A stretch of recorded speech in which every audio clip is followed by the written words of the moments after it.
was seeking to make a decision, it had been brought to my attention that there was betrayal. I have been suspicious of betrayal for the last 29 years, but never had proof. And then that proof had come to my attention, and I was really struggling with, do I stay? What do I do with this? Do I just move on? And I was looking for a safe place to be able to process and find out what was right for Amy at that point.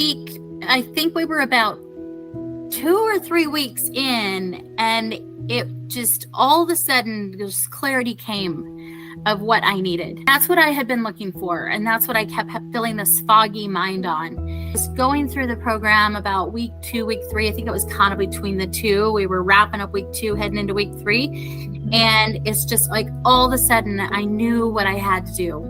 And even though it may be painful, or it is painful at times, I have that knowledge that it's what's right for me, and that God has my back on it, that He endorses that decision for my health, for my well-being, and that He's there, understanding what I was facing. And I was free to have that experience with the group and with you as my coach.